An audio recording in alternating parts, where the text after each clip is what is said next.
BJP నేత సోము వీర్రాజు మీడియాతో మాట్లాడుతున్నారు. ఇప్పుడు లైవ్ చూద్దాం. వ్యక్తి యొక్క పాలన మీద ఇందిరాగాంధీ ఇండియానే ఇందిరాగాంధీ అని డీకే బరువా కాంగ్రెస్ పార్టీ అధ్యక్షుడు అనేకమైన సందర్భాల్లో ప్రస్తావించడం, అహంకార పూరిత వైఖరితో అధికారాన్ని కోల్పోవడం మనం గమనించాం. ఇప్పుడు కూడా అదే అహంకార పూరిత వైఖరి, అలాంటి ఆలోచన ధోరణి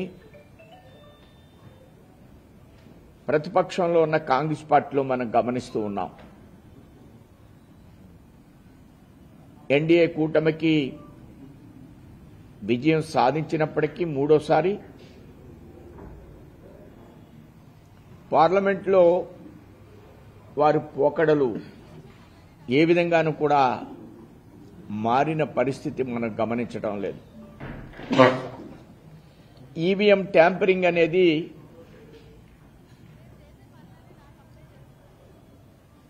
రాహుల్ గాంధీ గారు ప్రస్తావించడం, ఈ రాష్ట్రంలో కూడా ఇలాంటి మాటలనే మాకు అనుమానాలు ఉన్నాయని ఓడిపోయిన పార్టీ ప్రకటించడం హాస్యాస్పదం. ప్రజలిచ్చిన తీర్పుని గౌరవంతో హుందాగా స్వీకరిస్తున్నాం అనే భావన వైసీపీలో ఏర్పడాలి. హుందా ప్రజా తీర్పు, ఆంధ్రప్రదేశ్ ప్రజలిచ్చినటువంటి మొన్న తీర్పు ఒక సంచలనమైనటువంటి తీర్పు. ఈ తీర్పుని ఎనలైజ్ చేసుకోవాలి రాజకీయ పక్షాలు. ఓటమి చెందినవారు, విజయం సాధించిన వారు రెండు విధాలుగా ఎందుకు ఓటమి చెందాం, ఇప్పుడు అధికారంలో ఉన్నాం, అధికారంలో ఉన్నటువంటి కూటమిలో ఉన్నటువంటి పక్షాలు ఈ రాష్ట్ర ప్రజలు ఇచ్చినటువంటి తీర్పుని ఏ విధంగా ఒక సమగ్ర సమిష్టి ప్రణాళికతో, సమగ్ర అభివృద్ధితో వికసిత భారత్ అనేటువంటి ఆలోచనని ఆంధ్ర రాష్ట్రంలో వికసిత ఆంధ్ర అనేటువంటి ఆలోచనతో ప్రజలిచ్చిన ప్రజాస్వామ్యంలో ఓటికి విలువని అభివృద్ధి ద్వారా ఈ రాష్ట్రం భారతదేశంలో అన్ని రాష్ట్రాల కంటే మానవ వనరుల్లో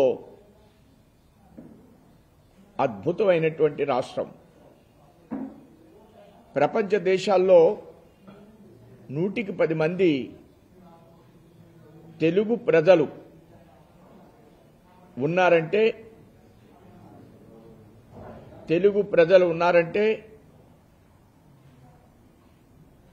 10% ఉండడానికి ప్రధానమైన కారణం మానవ వనరులు. అలానే మానవ వనరులే కాదు, గుజరాత్ తర్వాత 900 కిలోమీటర్ల తీర ప్రాంతం ఉన్నటువంటి రాష్ట్రం. ఈ తీర ప్రాంతం మూలంగా ఈవేళ మత్స్య సంపద మూలంగా 40,000 కోట్ల రూపాయలు విదేశ మారక ద్రవ్యం రాష్ట్ర ప్రభుత్వానికి వచ్చేటువంటి పరిస్థితి. మత్స్య సంపద, అలానే సముద్రం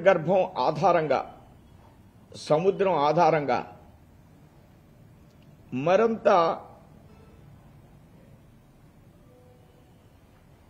ఓడరేవుల నిర్మాణం, అలానే ఇప్పటికి కూడా మన రాష్ట్రం నుంచి మత్స్యకారులు ఇతర రాష్ట్రాలకు వలస వెళ్లేటువంటి పరిస్థితి, పాకిస్తాన్కు కూడా పట్టుబడినటువంటి పరిస్థితి మన మత్స్యకారులు. మెడ్రాస్ బోర్డరు, అలానే గుజరాత్ బోర్డరు, గుజరాత్ వెళ్తారు, మద్రాసు వెళ్తారు, అదేవిధంగా కర్ణాటక వెళుతున్నారు. ఈ వెళ్లేటటువంటి కార్మికులను రక్షించాలంటే వారికి బెర్తలు కట్టాలి. నరేంద్ర మోడీ గారు 60-40 రేషియోలో వీళ్ల కోసం బెర్తలు కట్టడం కోసం 14లో స్కీమ్ పెట్టారు. అది ఇంకా కూడా రాష్ట్రంలో నత్తనడగ్గా నడుస్తుంది. దీని మీద చాలా స్పీడ్గా ప్రభుత్వం స్పందించాలి, ఈ కార్మికులను ఆదుకోవాలి.